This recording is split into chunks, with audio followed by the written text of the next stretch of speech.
Okay, so the circle test, first question. Two circles, K1 and K2, touch externally. Now, immediately I would do a sketch of that.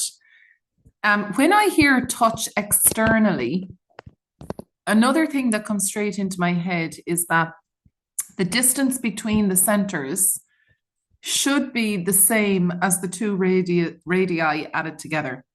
Now, that's really important. So if you've forgotten that, or it's not something you've emphasized in your study over recent weeks, make sure you have that written somewhere now. So if they touch externally on the outside, the distance between the centers should be the same as the addition of the two radii. So the equation of circle K1. So we only seem to know about K1 for the moment. This thing equals 0. Find the center and the radius. Now, if you are given the equation, you always go to page 19 and you compare it directly to your formula for your circle. So this is what the formula looks like, page 19 of the log tables. Now, I always do a direct comparison and I find that a bit easier. So 2g is equal to minus 6. 2f is equal to 2. So again, I'm just doing a direct comparison. And c is equal to minus 15. Now, that means g is minus 3 and f is 1. Now, you're asked for the center. Now, remember, the center of a circle, which it says on page 19, is minus g minus f. So if g is minus 3, then minus g is positive 3. And if f is 1, then minus f is minus 1.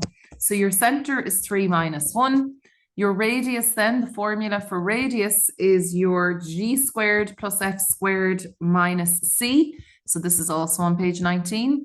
You square g and you get 9. You square f and you get 1. And then you take negative 15, ends up being positive 15. So putting that together, you end up getting the root of 25, which is 5. So 5 was your radius and your center was 3 minus 1. I gave 10 marks to that question. Part B, the centers of the two circles lie on the line. So these centers lie on a line that kind of passes through both of them. And that particular line is the line 4x plus 3y minus 9 equals to 0. It says the radius of K2 is 10. So we now know, if we look at our diagram a bit closer, we know that the radius here is 10 from here to here. And the radius we've just discovered for K1 is 5. Okay. It then says, if the coordinates of the center of circle K2 are expressed in the form minus g minus f, so they're telling you to use the center of K2 as minus g minus f, show the following. Now, the minute I see this sentence show, it reminds me immediately of the distance formula because I'm seeing bracket squared plus bracket squared. Another thing that's coming to my mind is that 10 and 5 together is 15 and 15 squared is 225. So I'm kind of being steered in a direction here.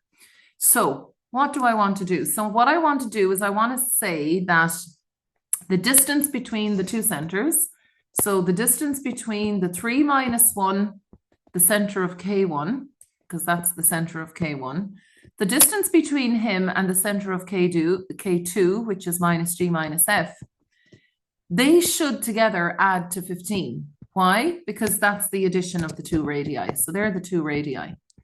And I'm hoping that when I do this, it ends up becoming what I'm supposed to be looking for.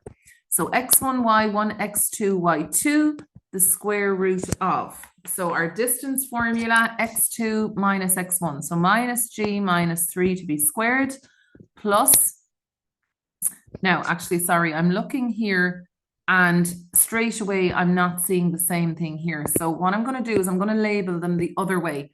Now, it doesn't matter which way you label them, but for convenience in this question, I'm going to label them the other way around, x1, y1, x2, y2. Mathematically, it's the same, but to get closer to that proof, I'm going to label it this way. So 3 minus, so it's normally x2 minus x1, so that's going to be plus g because of the minus minus squared, plus y2 minus y1, again minus f is going to be plus then when it comes up against the other minus. And I have exactly what I'm supposed to have. And of course, I'm letting it equal to 15. Now, the last step is there is no square root, and I'm just going to switch this the other way around just to match what I'm doing. And of course, to get rid of the square root, I have to square the opposite side. And now I'm done because I have the two brackets as I need them and my 225. And I'm done.